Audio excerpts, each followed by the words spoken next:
Only Murders in the Building has just returned to our screens with season 4 of the show, and it's safe to say that the show has returned with a statement to make. This was the smoothest, glossiest, and most funny opening episode that the show has had, and it followed on directly from the end of where we left the show following the season 3 finale. With the ending being focused on Sazz's body being found and the trio each having different things on their mind when it comes to their futures, let's delve into the episode and break down all that there was to take away from it. Here is Only Murders in the Building Season 4 Episode 1 Ending Explained. Just to let you know, this video will contain spoilers.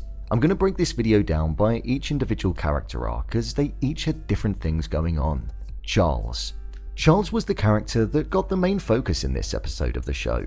Following the season 3 finale, where we saw that Sazz was killed by the mystery shooter across the road from the building opposite, there was a bullet hole that was in the window and it was causing a whistling sound to be present, something that was bothering him.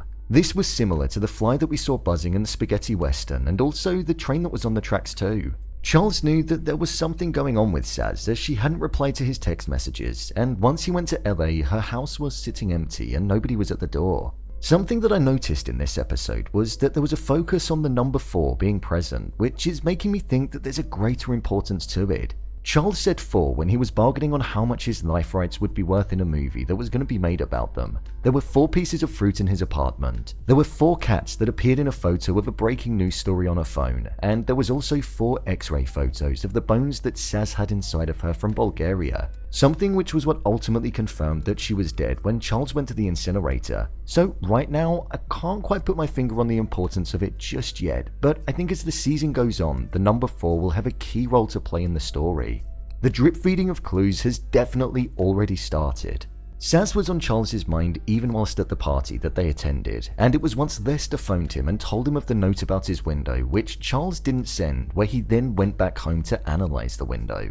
With the bullet hole being present, blood being on the handle of the oven, and Howard's dog Gravy, who was once a cadaver dog, which is an animal that sniffs out deceased people, it led them to the incinerator where the bones of Sazz were ultimately found.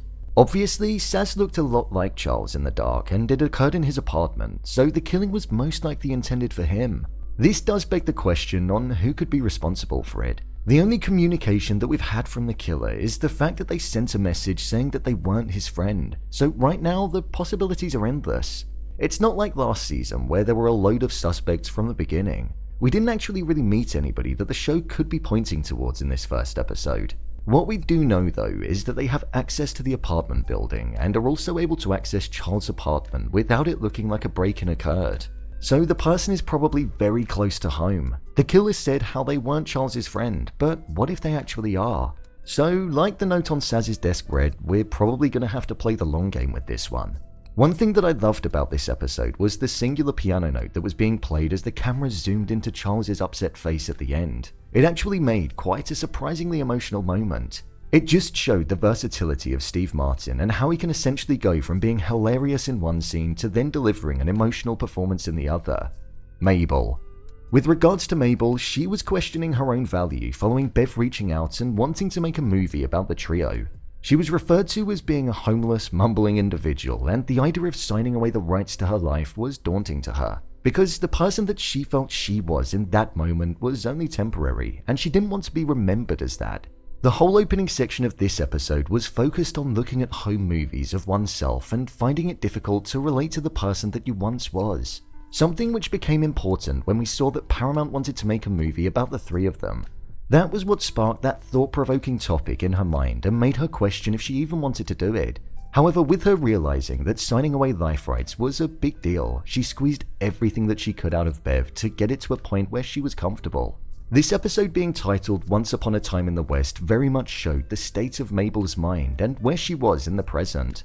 Her life was dominated by her past, something which was once upon a time, and it was her future which was unclear as she'd been in limbo for quite a while now. Oliver.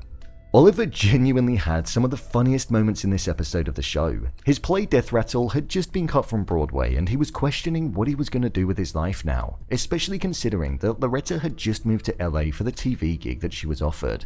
This led him to spiral and for there to be an aura of desperation that was coming off of him, something which made his arc absolutely hilarious. He wanted the movie to be made about them because it was the next best project that he could get his teeth into. But Mabel's reluctance to do so was something that he was frustrated with. His love for Loretta was something that was strong, but it wasn't enough to get him to move to LA and spend his life with her. His love for the city and the life that he currently has is something that he wants to keep, but Loretta is probably the only person that will be able to drag him away from it. My review of the episode.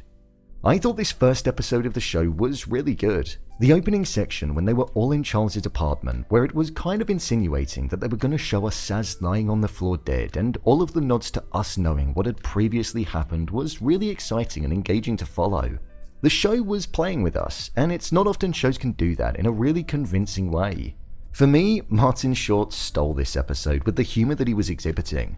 Whether it be his desperation, his annoyance at Charles for constantly going on about Sazz being missing, or Mabel's reluctance to agreeing to do the movie, he was absolutely hilarious. When he was sitting by the oven, that moment just had me. I thought the way that this episode was shot felt like it was levels above the previous season. It was glossy, there were transitions within it that were just so seamless and smooth, and they were so nice on the eye. It really does feel like this show has gone on a journey of quality and growth, and when comparing it to season 1, it's so much stronger than what it once was, and I love the fact that it's gone in that direction. I'd even say the story focusing on them having a movie made about them feels quite appropriate, as it's almost mirroring the show's growth in reality. The chemistry that the three of the performers have together is like no other. The foundation and long-lasting relationship that Steve Martin and Martin Short have is obviously a chemistry that's at the core of the show, but Selena Gomez has slotted into their dynamic really well, and this show would be nothing without that constant connection that sparks every time they're on screen with one another. The one thing I'd say about this episode that I'd have to mark it down for would probably be the fact that there was a lack of realism within it. It occurred with the revelation of Sazz being dead and her body being in the incinerator. It just felt like a far stretch when they came to the conclusion so easily without any other clues. But that's something that I can look past because the show is genuinely just about having a good time and allowing us as the audience to guess who the killer is and what their motive would be. I'm already looking forward to next week's episode where I'm hoping we'll start to see some clues about who could have been behind the accidental killing of Sazz, if it was intended for Charles, and why they'd want him dead. Bring on next week. So, there you have it. Only Murders in the Building Season 4 Episode 1 Ending Explained. If you want to see more videos on Only Murders in the Building, then click on the card in the top corner. There's an entire playlist there where I broke down Season 3. Or alternatively, you can head over to my channel where you'll find them all. And finally, if you'd like to see what I rate the latest movies that don't quite make the cut to getting a dedicated video, then head over to my Letterboxd profile. It's where I rate the latest releases in real time. What did you think of the first episode? Let me know your thoughts in the comments below.